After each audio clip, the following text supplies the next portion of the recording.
ജ്ഞാനികളുടെ സുവിശേഷമായ ഇഞ്ചീലും വായിക്കണം. അതുകൂടാതെ പരിശുദ്ധ ഖുർആൻ ദൈവത്തിൻ്റെ മാലാഖ തന്ന അറിയിപ്പായി പരിശുദ്ധ പ്രവാചകൻ രേഖപ്പെടുത്തി നമുക്ക് തന്നതും വായിക്കണം. പരിശുദ്ധ ഖുർആൻ പലതവണ വായിച്ചിട്ടുള്ളൊരു വ്യക്തിയാണ് ഞാൻ. ആ പരിശുദ്ധ ഖുർആൻ വായിക്കുമ്പോൾ, ഉദാഹരണത്തിന് വേദപുസ്തകം വായിക്കുന്ന ഒരു ക്രിസ്ത്യാനിക്ക് ആ വേദപുസ്തകം വായിക്കാൻ വേണ്ടി സഹായകരമായ ചില കാര്യങ്ങൾ പരിശുദ്ധ ഖുർആൻ വായിച്ചെങ്കിലേ മനസ്സിലാവൂ. ഉദാഹരണത്തിന് മോശ എങ്ങനെ വിക്കനായി, മോശ എങ്ങനെ വടി പിടിക്കാൻ കഴിവില്ലാത്തവനായി. വേദപുസ്തകത്തിൽ അതിന് സ്റ്റോറിയില്ല, എക്സ്പ്ലനേഷൻ ഇല്ല. പക്ഷേ പരിശുദ്ധ ഖുർആൻ വായിക്കുമ്പോൾ ഫറവോയുടെ പരീക്ഷണത്തിൽ എങ്ങനെയാണ് തീക്കനലെടുത്ത് മോശ നാക്കെ തൊട്ടതെന്നും നാക്കെങ്ങനെ പൊള്ളി അവൻ വിക്കനായെന്നും അവൻ ആ കനലെടുത്തപ്പോൾ അവൻ്റെ കൈ എങ്ങനെ പൊള്ളിയെന്നും ഉള്ള വിശാലമായ കാര്യങ്ങൾ രേഖപ്പെടുത്തി വെച്ചിരിക്കുകയാണ്. ജോസഫിനെ എന്തിനാണ് ഫറവോ രാജാവ് പിടിച്ച് ജയിലിലിട്ടത്? പോത്തിഫറിന്റെ ഭാര്യയെ കടന്നു പിടിക്കാൻ ശ്രമിച്ചു എന്നുള്ളൊരു കള്ളക്കേസാണ് എന്ന് രേഖപ്പെടുത്തിയിട്ടുണ്ട്. പക്ഷേ പരിശുദ്ധ ഖുർആൻ വായിക്കുമ്പോൾ യഥാർത്ഥ സംഭവം ചുരുളഴിഞ്ഞ് നമ്മുടെ മുമ്പിലേക്ക് വരികയാണ്.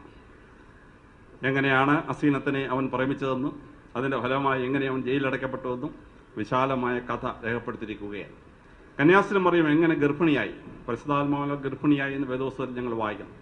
പക്ഷേ അതിൻ്റെ ഫിസിക്കൽ പ്രോസസ്സ് എന്തായിരുന്നു വെച്ചാൽ വേദപുസ്തകത്തിൽ രേഖപ്പെടുത്തിയിട്ടില്ല. എന്നാൽ പരിശുദ്ധ ഖുർആൻ വായിക്കുമ്പോൾ മാലാഖ വന്ന് കന്യാസ്ത്രീ മറിയത്തിൻ്റെ യൂട്രസ് ഇരിക്കുന്ന 2 ബട്ടൺസ് അഴിക്കുകയും അതിലൂടെ മാലാഖ ഊതിയപ്പോൾ ആ കാറ്റ് വയറ്റിൽ പതിച്ചപ്പോൾ ഗർഭിണിയായി എന്ന് സൂറത്ത് മറിയത്തിൽ വളരെ വിശാലമായി രേഖപ്പെടുത്തിയിരിക്കുകയാണ്. അപ്പോൾ ഒരു ക്രിസ്ത്യാനി നല്ല ക്രിസ്ത്യാനി ആവണമെങ്കിൽ വേദപുസ്തകത്തിൻ്റെ പൂർണ്ണതയിലേക്ക് വരുന്ന ഒരുപാട് ഭാഗങ്ങൾ പരിശുദ്ധ ഖുർആനിൽ നിന്ന് മാത്രമേ മനസ്സിലാക്കാനായിട്ട് കഴിയുകയുള്ളൂ. ലോകത്തിലെ സ്വത്ത് നിയമം മാറ്റി എഴുതിയ, എന്തിനു പറയുന്നു, മെഡിക്കൽ നിയമങ്ങൾ പോലും മാറ്റി എഴുതിയ അത്ഭുതകരമായ കാര്യങ്ങൾ പരിശുദ്ധ ഖുർആനിൽ നമുക്ക് മനസ്സിലാക്കാൻ പറ്റുകയാണ്. അതിലേറ്റവും പ്രത്യേകമായി എനിക്ക് മനസ്സിലാവുന്ന ഒരു കാര്യമാണ് മുലപ്പാലിൻ്റെ മഹത്വം എങ്ങനെ പരിശുദ്ധ ഖുർആൻ വിശദീകരിക്കുന്നുള്ളതാണ്. മനുഷ്യൻ്റെ പാലിനകത്ത് മൃഗങ്ങളുടെ പാലില്ലാത്ത 2 അമിനോ ആസിഡ് ദൈവം തന്നിട്ടുണ്ട്. ഒന്ന് സിസ്റ്റീൻ, CYSTANE, മറ്റേത് ടൊറീൻ, TAURENE. ഈ 2 അമിനോ ആസിഡുകളും നമ്മുടെ തലച്ചോറിൻ്റെ ബുദ്ധിയിരിക്കുന്ന സെറിബ്രം വികസിക്കാൻ വേണ്ടി തന്നിട്ടുള്ളതാണ്.